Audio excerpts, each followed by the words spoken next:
Hey, how's it going YouTube? This is your boy Chosen and welcome to a short one where we are going to be discussing the similarities and differences between Sasuke's Amaterasu and Kashin Koji's Trance of True Flames. For those who've known me for a while now, you should know that Amaterasu and Flame Control are probably my favorite jutsus in the entire Naruto franchise. And honestly, even if you don't know me, if you've seen my channel, the only jutsu that I've ever broken down on its own was Flame Control. So it's not a surprise to say that I'm pretty excited to make this video. Now, like I said before, this obviously isn't going to be a long video because even while brainstorming the idea for this video, I still didn't really expect it to be lengthy. Seeing as how it's obvious to those who know Boruto that Amaterasu and the Trance of True Flames have more similarities than differences. I also think it's fairly obvious to say that the Trance of True Flames was heavily inspired by Amaterasu, seeing as again how indistinguishable the two are. So I figured how this video will go is by me properly explaining Amaterasu and the Trance of True Flames, covering their similarities and differences, then ending off by giving my opinion on which jutsu I think is better. And no, just because I'm a Sasuke fanboy doesn't mean my opinion will be entirely biased. Whatever decision I make at the end is based off of the pure facts that I've seen and concluded by what I personally think is the better jutsu. Also,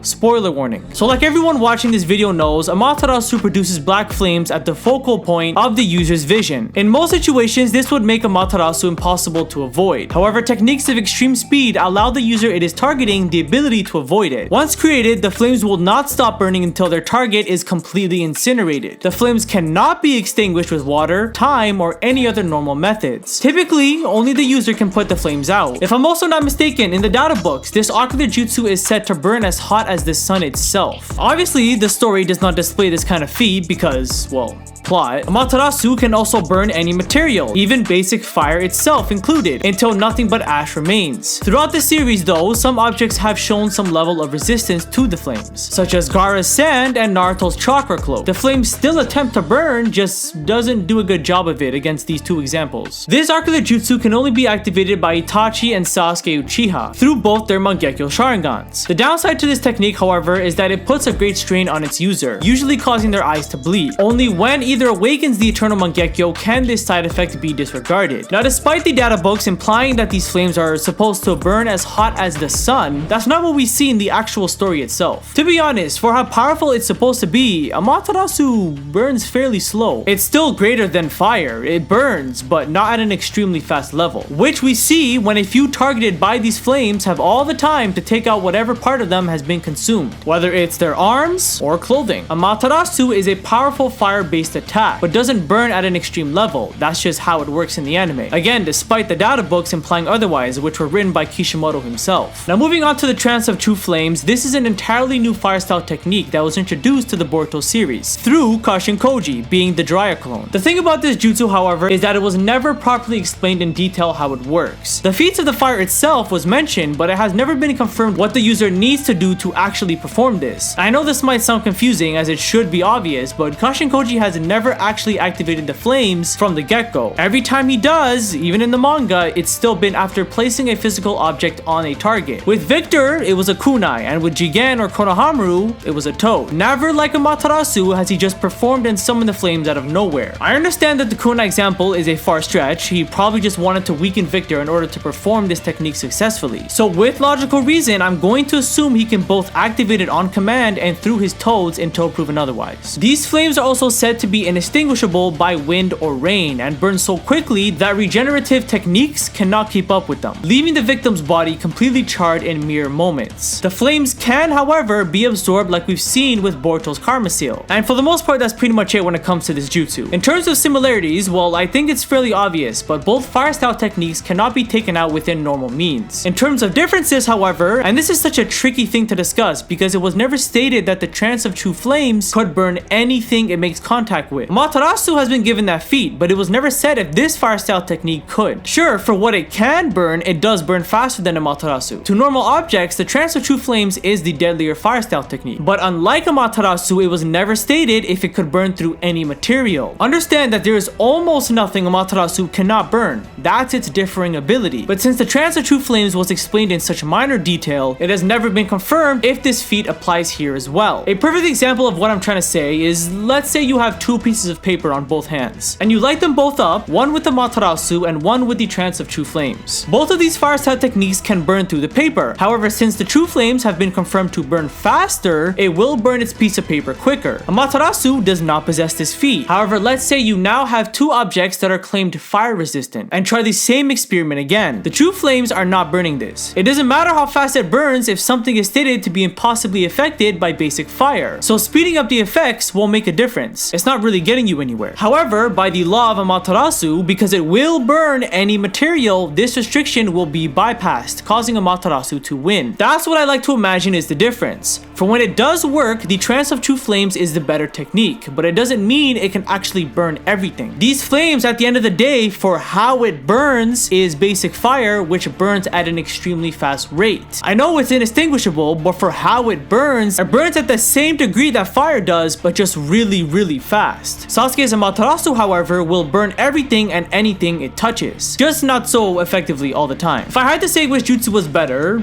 well, it depends on the situation. In normal circumstances, I'd pick the Trance of True Flames, but against opponents that seem to possess an item or ability that defends very well against basic fire, then I'd have to go with the Amaterasu, since despite the counter to fire, it won't apply to this jutsu. And for those wondering, no, I am not counting flame control, because I'm only referring to the actual ability of the flames. Flame control doesn't make Amaterasu hotter, it's just shape transformation. Again, it sucks that the True Flames have never been properly explained, but for now, until proven right or wrong, this is the assumption I'm going with. I highly doubt that the Trance of True Flames and Amaterasu are just completely similar jutsus, to where the True Flames actually does possess the ability to burn anything, because then that would devalue Amaterasu's uniqueness. So even though I'm not 100% confident in my explanation, I'm still pretty confident in this video in hopes that I'm not proven wrong, because to be honest, I think that'd be kind of lame if they were the exact same, but the True Flames is the only one between the two that has a benefiting difference in its ability to burn faster. And that's gonna do for today. Let me know how you guys felt about today's video in the comments down below. Which fire style technique do you think is superior? Thank you for watching all the way until the end, and I'll catch you on the next one.